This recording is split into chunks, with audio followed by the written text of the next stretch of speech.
c'est Sous mes paupières, extérieur vide. Bon, voilà, avant d'en parler, que je dise un mot, je passe la parole à Philippe. C'est un recueil de nouvelles et la particularité, sauf erreur ou omission de ma part, c'est que tous les auteurs sont membres des Palabres, sauf peut-être Liski Hindou et Samichak qui a fait la préface. Donc la balle est dans ton camp, Philippe. Philippe le géant.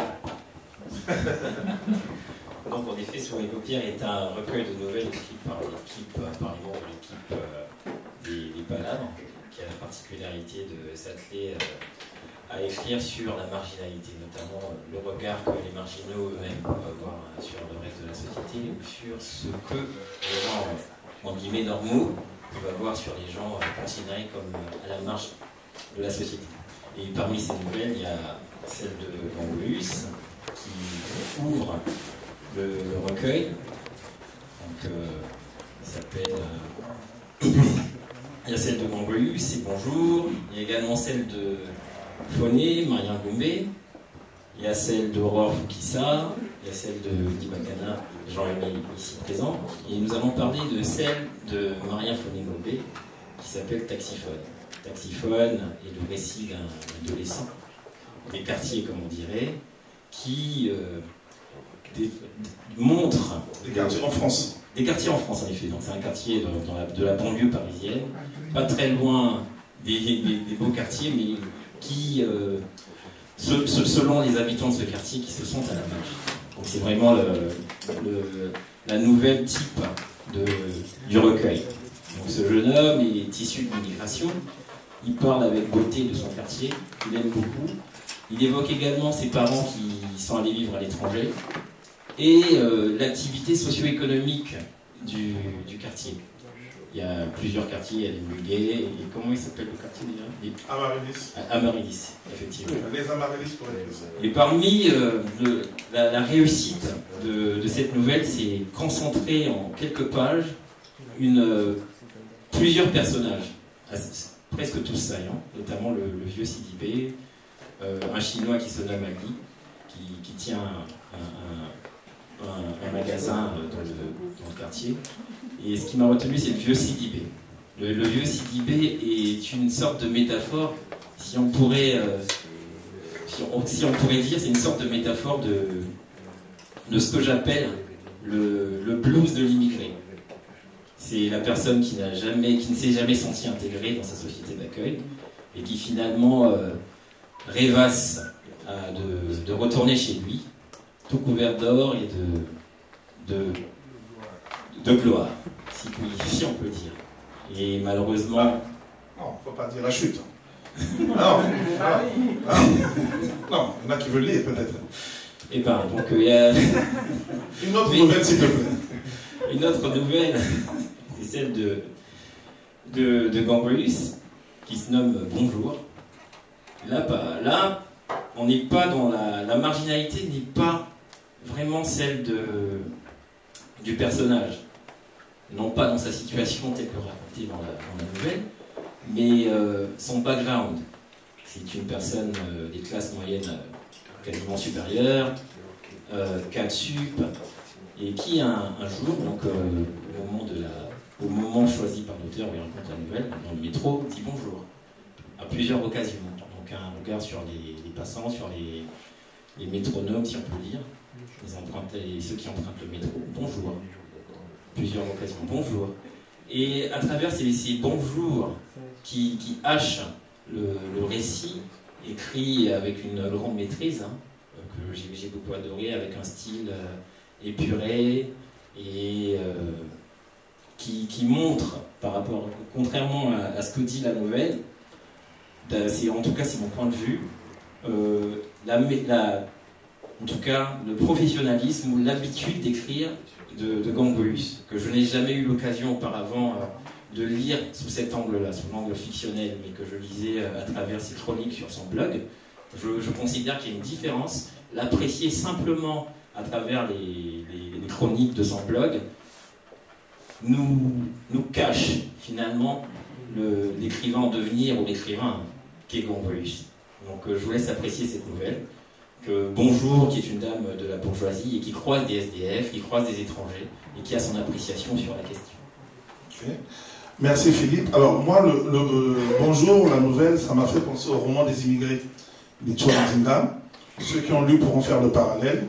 Effectivement, c'est quand même quelque chose de détonnant. On peut avoir sa petite vie, boulot, métro, dodo, on ne fait pas forcément attention à ce que l'on voit. Et je crois que cette rencontre entre ces deux êtres, bon, tu en as dit quand même pas mal. Moi, je recommande en tout cas la nouvelle.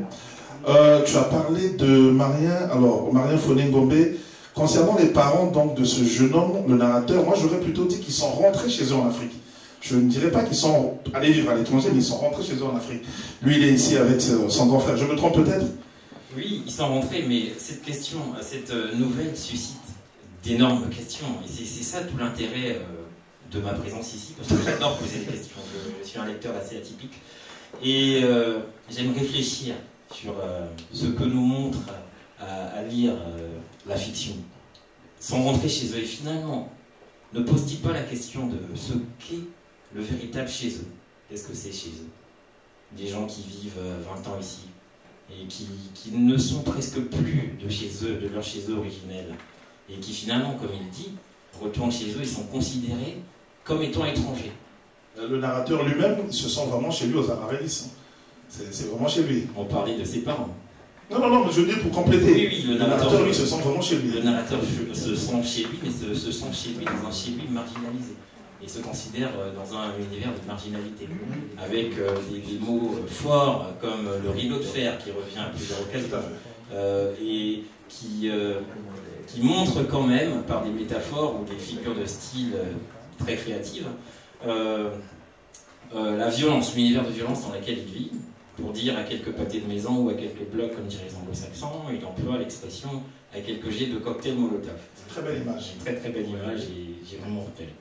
Donc je recommande également ce recueil de nouvelles, notamment il y a quelques autres nouvelles, mais malheureusement le temps me manque un peu pour les présenter. La dernière partie du livre, alors c'est ce qui m'a surpris, pour moi ce n'est pas une nouvelle, c'est un mini-essai de Leski Indo à propos des écrivains, ceux qui écrivent en vain et ceux qui écrivent.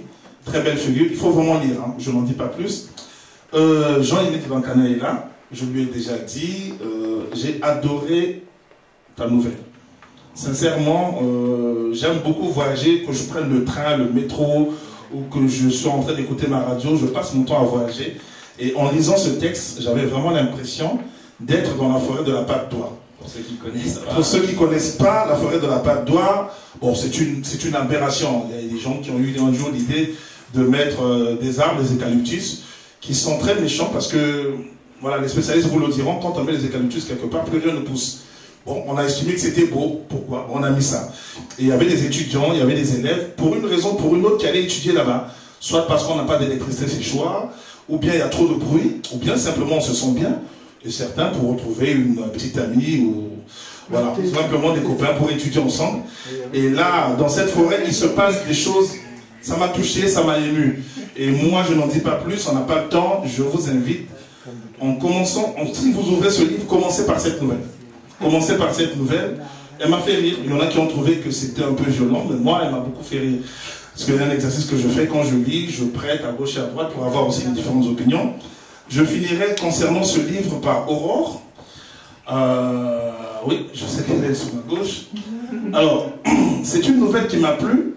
Et moi, quand j'ai fini de lire le livre, la première personne à qui j'ai prêté ce livre, j'ai dit, tu lis d'abord l'histoire de Jean Aimé, mais après tu dois lire le livre d'Aurore. Pourquoi? Parce que c'est une de mes sœurs, au sens africain du terme, avant qu'on entre dans les détails, qui, j'ai eu l'impression que c'était sa vie qui était transplantée, reproduite là.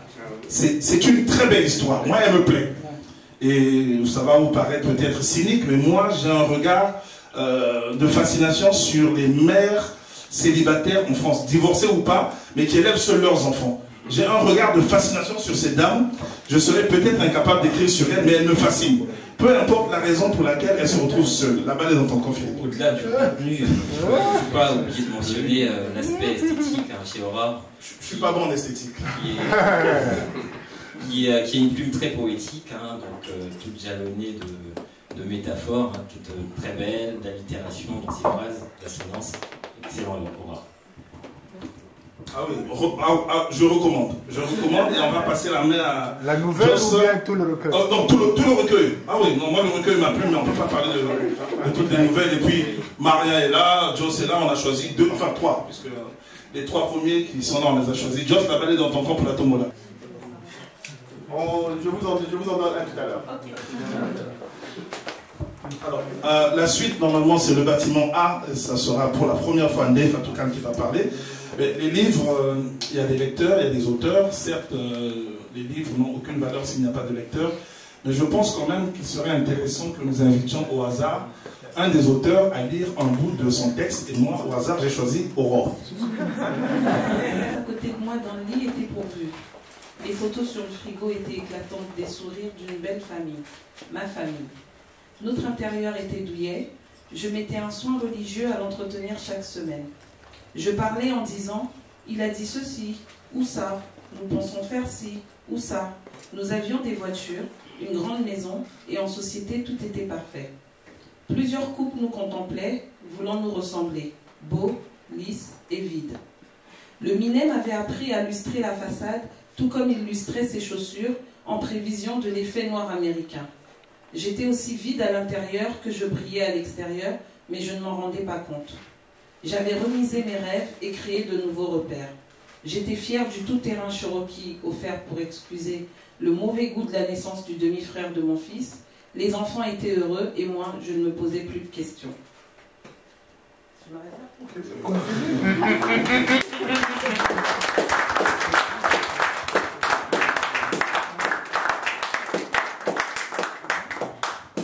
Merci beaucoup Aurore, merci au public pour votre participation. Ndeye Fatoukane, la balle est dans ton camp pour le bâtiment A.